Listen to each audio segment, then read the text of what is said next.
Today, we are talking about combat and why it often slogs. Welcome back to How to Be a Better DM. I'm your host, Justin Lewis, and this is the show for dungeon masters who do everything they can to make the perfect encounter, only to have their players skip it. Today is an episode all about combat design, and I say combat with a little bit of trepidation because what I really mean is encounters, right? We're talking about encounters, and I'll get to that in a second, but we're talking about why it slogs, which for those of you who are new, that just means that it can get stale. It can seem like it takes forever. It's not as fun. And before I continue, let me first say a big thank you to everyone who reached out after last podcast episode with support and just well wishes. It means a lot. It means a lot. But in this new format of podcast episoding, I guess, I only have 10 minutes. I have 10 minutes on the clock, so let's get into it. I think the first reason why your combat might slog is you haven't set the expectations of your players properly. And this is something I think everyone needs to do when they start a new campaign, one shot, whatever it is. You need to sit down with your players and help them have the right expectations of what they're going to encounter. Said another way, your combat slogs because you haven't told your players that sometimes combat slogs. I think you should, every table should at least have an understanding that there will be times where every person will have to just sit and, listen, not be distracting, maybe look at what they're going to do on their turn next, but pay attention to what other people are doing as the limelight will not be on them. I think this is very important because, everyone wants to be the hero, but especially in D&D, it's a team game, right? Unless you're playing a game of one, but even then, sometimes NPCs are going to be doing other stuff. The DM will be working through whatever they're working through. As a player, you will need to sit and pay attention. So that's number one. You need to set the expectations of your players. Number two, I think the biggest problem with combats is that we build combat and not encounters. And let me unpack this a little bit. So, the writers of South Park once were teaching a class for Harvard or someplace like that. I don't exactly remember where. But they explained that they realized good stories are held together with buts and so-thens, and bad stories are held together with ands. And let me explain what this means. I'll tell you two different stories. So I went to the store and I bought diapers, and I went to the register and I checked out. That sounds like a pretty poor story. Nothing really gripped your attention. Nothing really made you sit up and listen. So let's contrast that with this version. I went to the store, but my car ran out of gas right when I got there. So then I just went into the store to continue what I was doing. I went to buy diapers, but there was a dragon guarding the diapers, which was weird. So then I ended up just buying trash bags and figured I'd, wing it. Obviously, this is a little bit unhinged, but you get the idea, right? Stories are about people trying to do things and then having issues. So in D&D, every character will have goals that they're trying to accomplish. Every character will be on a path to some sort of destination. And in our games, the way to make them interesting is by putting butts in the way. So obstacles, things that stop you from reaching your goal. In D&D, these are called encounters. And the problem I think people have is they automatically go to combat. I think that is the least interesting way to add butts to games, right? Again, the idea is to add butts so that way the players come up with the so-thens. We wanted to go get the dragon's hoard, but the dragon turned out to be quite polite, and now we don't know what to do. So then, right, you get what I'm saying. So with your encounters, the reason why they slog is because the focus is always on combat. It's arbitrarily focused on killing as many people as you can, I guess. But that's never really how things are in real life.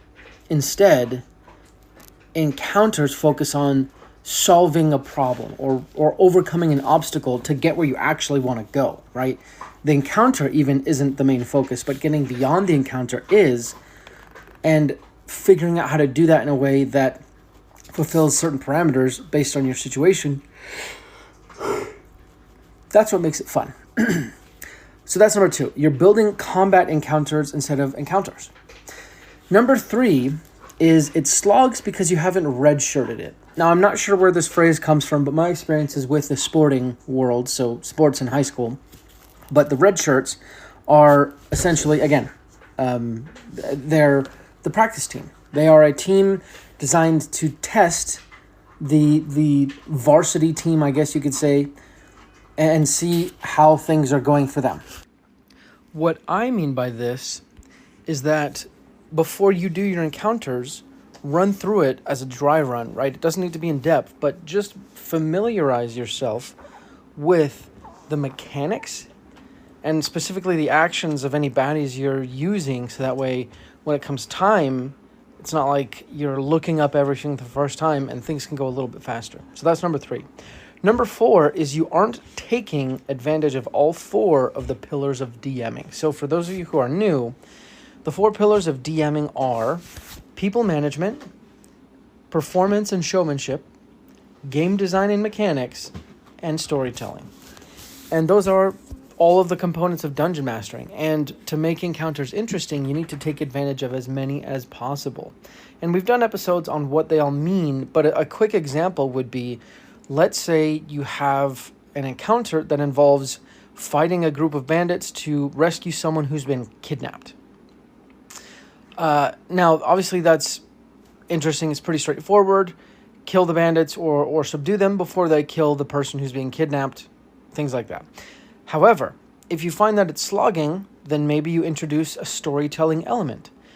In the middle of the combat, you realize that the person who's been kidnapped and the bandit leader are brothers, and the person who's been kidnapped has actually been casting spells on the bandit leader for a long time. Obviously, that could change the outcome of the encounter, but it just makes things more interesting and complicated because there's a story element of, there's stuff we didn't know was behind the scenes here.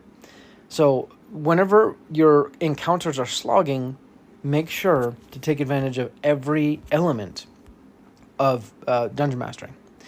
Number 5 is that your party doesn't want to do an encounter of that type.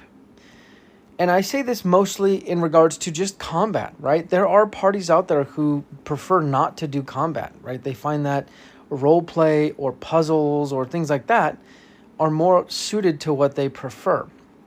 Maybe you just need to change things up, try different types of encounters that lend themselves to being more enjoyable for that particular party. Number 6 is you don't know how to make the encounter tense. It can slog because it might feel like busy work, right? In D&D, in all TTRPGs, always make mini games and not chores.